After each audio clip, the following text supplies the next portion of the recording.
Président Madakani, on le sait pertinemment que la race noire pourrait doubler dans les décennies à venir.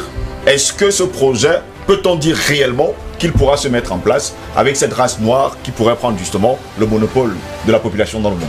Mais c'est parce que les thèses dépopulationnistes. Oui. Parce que le problème de la démographie, ce n'est pas le nombre de personnes qui a sur Terre. Il faut comprendre. L'humanité est en mesure de nourrir même 15 milliards d'individus là, même en l'état. Oui. Le débat de la surpopulation ou bien de la démographie vient de ce qu'il y a d'un côté les gens qui vieillissent anormalement et d'un côté les gens qui s'accroissent et restent jeunes. C'est ça le débat, l'enjeu de la question de la démographie. Ils ont compris, c'est pas un problème pour eux, que les Africains soient les plus nombreux de la Terre, ça n'engendre pas Bill Gates à partir du moment où on mettra le vaccin. Le vaccin permettra de vous éliminer quand on veut en appuyant simplement sur un bouton. Non, en faisant un jeu tactile.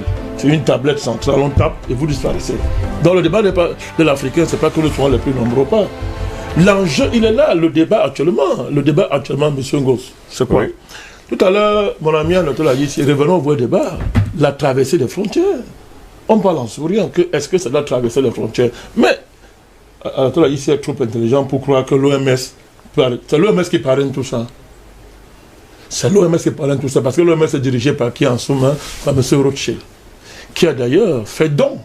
L'espace et le bâtiment de l'OMS, c'est un don, comme par hasard, de Bill Gates, de Rothschild, comme les dons d'organes, les dons.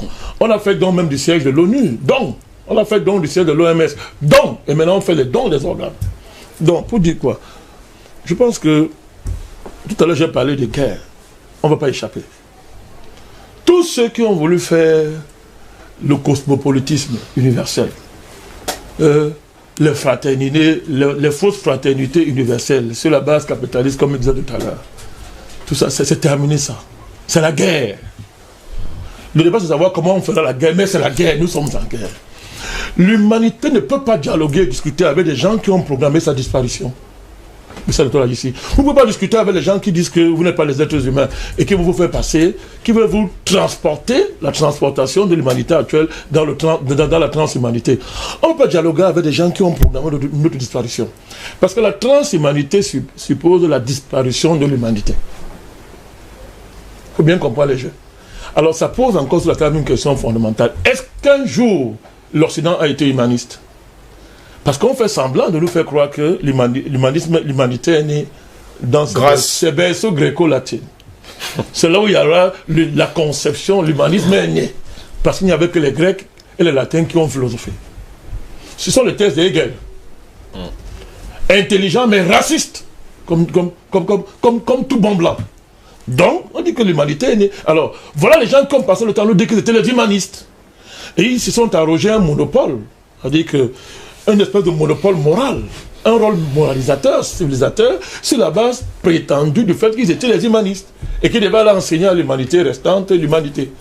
Alors aujourd'hui, qui peut dire, on peut aujourd'hui se demander, est-ce qu'une seule fois dans leur sommeil, l'Occident a été un jour humaniste? Non. Parce que quelqu'un qui a été un humaniste ne fait pas ce genre de choses. Une civilisation humaniste n'a pas pour aboutissement la transhumanité. Et de quelle manière? Sur la base d'un génocide. Le vaccin de Bill Gates, c'est un génocide. Il a commencé à tuer les gens en Inde. On a près de 500 000 enfants indiens tués par Bill Gates. On ne le touche pas. Il marche partout. Ce malade mental, cet arriéré mental-là, ce dégradé mental, il marche partout. On ne le touche pas. Donc le vaccin universel qu'on veut imposer, c'est un génocide. Et ce n'est pas le fait du hasard. Tout l'Occident, toute la marche de l'Occident, c'est le génocide. Chaque fois que l'Occident est allé à la rencontre des autres peuples, ce n'est pas le génocide qu'ils ont dit bonjour à ce peuple. Ce n'est pas le génocide, le bonjour de l'Occident. Face à d'autres peuples, c'est le génocide. Est-ce qu'on est surpris aujourd'hui que de génocide en génocide, on aboutisse à la programmation du génocide universel? Il n'y a que les naïfs qui font semblant de découvrir. Ils font semblant de découvrir. Mon cher Ngoz. Tout à l'heure, vous avez dit une chose. Non, je sais que votre pensée, vos mots ont dévoilé votre pensée. Nous n'entrons pas dans l'histoire. Il n'y a pas à entrer dans l'histoire. C'est nous qui avons créé l'histoire. On a perdu notre leadership historique. Mais il ne faut pas oublier, c'est nous qui avons créé l'histoire. On n'y entre pas. Il faut donc reprendre ce leadership. Monsieur, plus que 10 minutes pour sortir cette édition. En faisant la guerre à ceux qui ont programmé notre mort. Je termine, puisqu'on n'a pas assez de temps. Il faut qu'on précise une chose. Il y a eu dans la société africaine pendant très longtemps, depuis l'Égypte antique, en partant par les antiquités éthiopiennes, même nubiennes, ou bien même d'Afrique centrale, des moments où on a fait des choses qui n'étaient pas normaux, entre guillemets. Mais bon sang, strictement encadré. Je dis bien strictement encadré. Vous ne prenez pas les problèmes de quelques personnes dans une société pour en faire le problème de tout le monde en généralisant. De manière à ce que, s'il faut par exemple sortir de la normalité pour régler un problème de quelqu'un qui a un problème particulier, vous décidez qu'à partir de son cas maintenant, la norme, on l'enlève pour anormaliser la vie. Ça veut dire, vous ne pouvez pas, parce que vous voulez donner un enfant à un célibataire, nous imposer l'homosexualité, le lesbianisme, ce genre d'accouchement, ce genre de choses qu'on voit là, cette folie-là. On dit que non, il faut donner un célibataire pour avoir un enfant. Mais un célibataire va avoir un enfant, il prend une femme. Aussi simple que ça. Le monde, on ne tue pas un célibataire qui a eu un enfant avec une femme, mon chat ici. C'est quoi ça fait pour, si on prétend donner l'enfant à un célibataire, on passe par la GPA, la GMA, le clonage humain, parce que l'enjeu c'est le clonage humain. Ça, le docteur, il ne voulait pas le dire. C'est le clonage humain, c'est là où on va. C'est ça le clonage humain. Donc vous ne faites pas ça.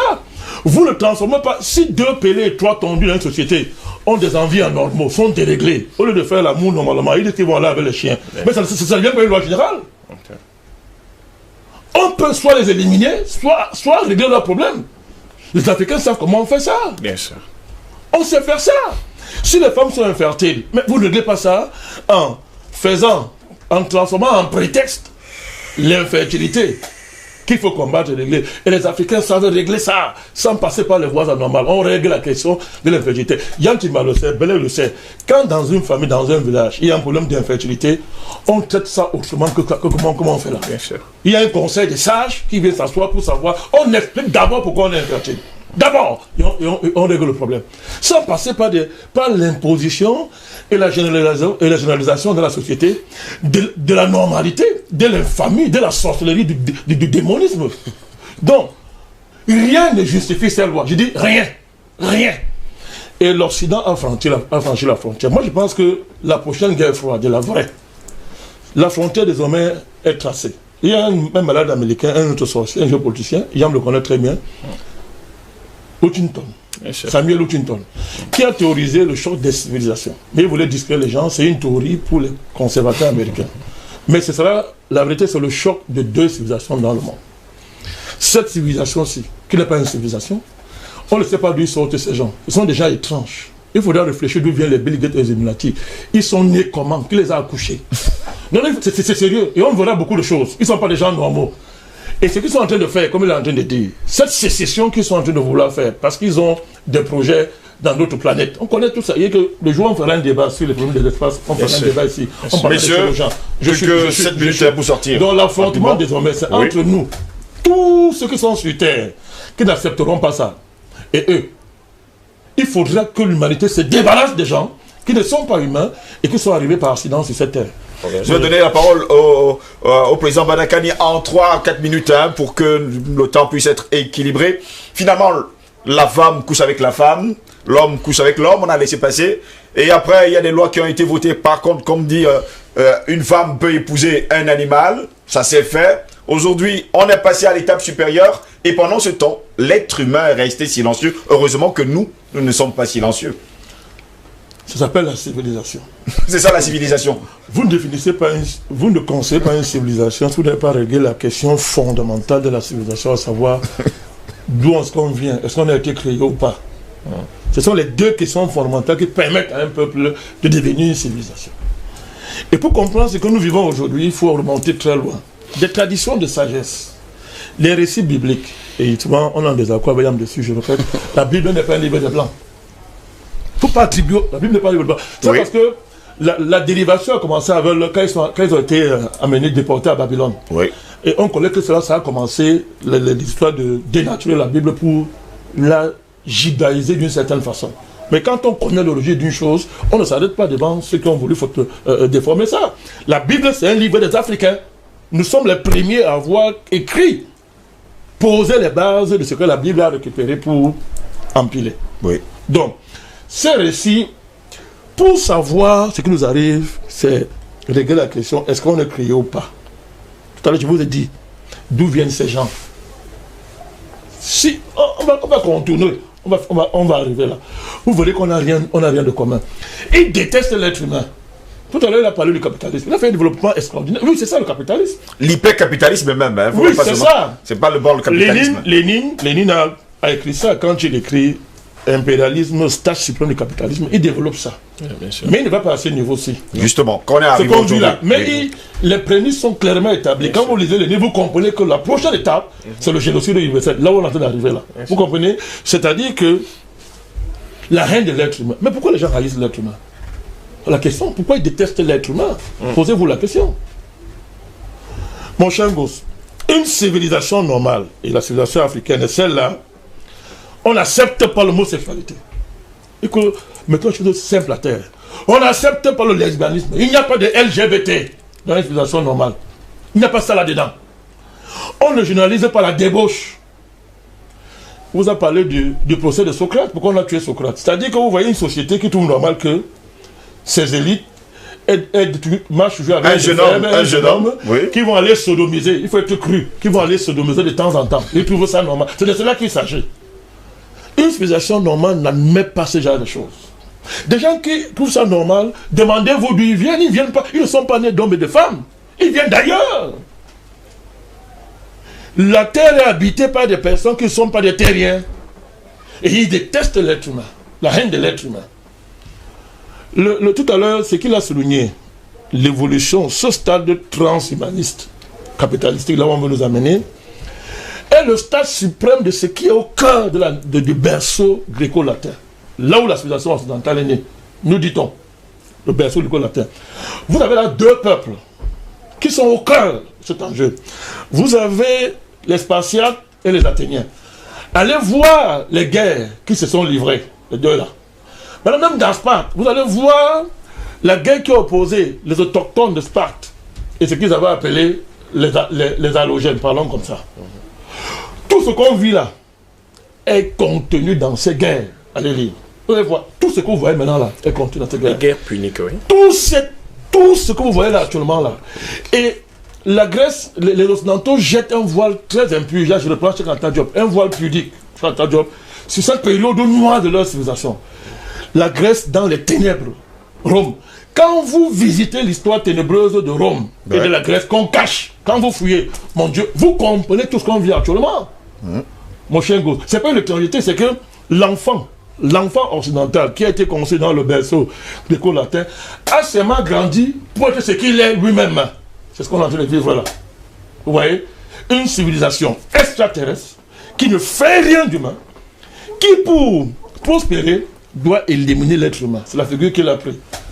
Quelques hommes libres sur une masse infinie d'esclaves.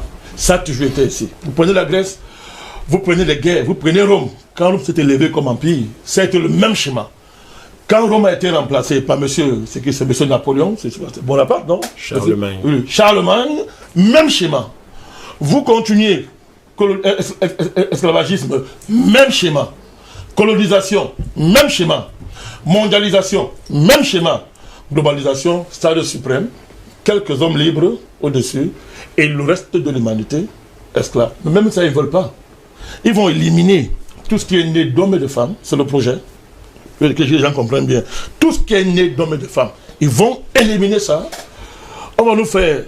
Peut-être à la fin, ils veulent même supprimer la sexualité normale.